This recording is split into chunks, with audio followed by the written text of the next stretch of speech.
adanya kegiatan demonstrasi kolok di sini, Bu, perlu ada beberapa hal yang perlu kami tanyakan mengenai kejadian dari awal, mulai dari persiapan lahan, kemudian sampai dengan kegiatan-kegiatan lain yang menyangkut dengan juga pertumbuhan padi hibrida yang sedang dilakukan, ataupun mungkin pengaruh lingkungan masyarakat yang sedang melihat pertumbuhan tanam ini, Bu. Coba sedikit Ibu menceritakan. Memang kalau dilihat dari segi masyarakat khawatir, karena dari segi kami gunakan bibit agak minim. 10 kilo itu untuk setengah hektar. Biasanya kan lebih. Habis itu dari persiapan lahan.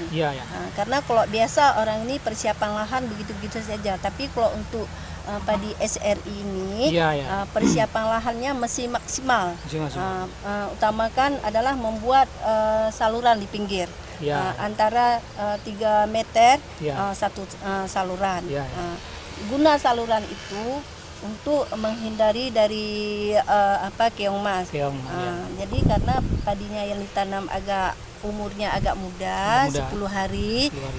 Jadi karena ditanamnya sebatang 2 batang, tidak boleh lebih.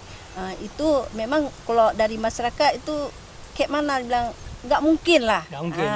Karena nggak mungkin ya 2 batang 1 batang, begitu ada keong langsung habis. Makanya kami buat saluran itu menjaga bahwa ada keong bisa masuk ke saluran itu. Dia main-main di situ.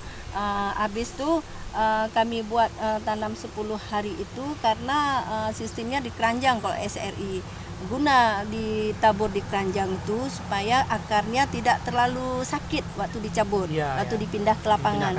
Tapi kalau misalnya di tanah langsung kan dicabut dia sakit.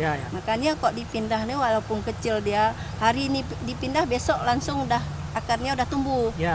Makanya kita lihat perkembangan dengan tapi bisa dibawa kayak gitu. Tanahnya harus diberi pupuk organik. Kalau tidak ada pupuk organik, tanah itu tidak akan tidak licin istilahnya, tidak masak. Harus dimasakkan dengan digunakan pupuk organik. Setelah kami pindah ke lapangan, seminggu kemudian 5 hari pemupukan dasar diberikan SP36 sama MPK. Habis itu 3 hari kemudian baru disemprot dengan Tanotek, karena untuk merangsang dia kan Tanotek itu PPC. Makanya untuk merangsang. Habis itu dengan adanya kami pakai Tanotek itu insya Allah terhindar dari tikus. Makanya kami pakai Tanotek itu pun kami mencoba karena kalau dibilang orang kita tidak bisa menerima langsung sebelum melihat kenyataan. Makanya kita lihat jadinya kayak gini. Karena apa? Kalau orang memang melihat nggak ada yakin. Semua orang kok datang apa orang ini kerjakan kayak itu udah 2 batang, nggak mau mengikuti.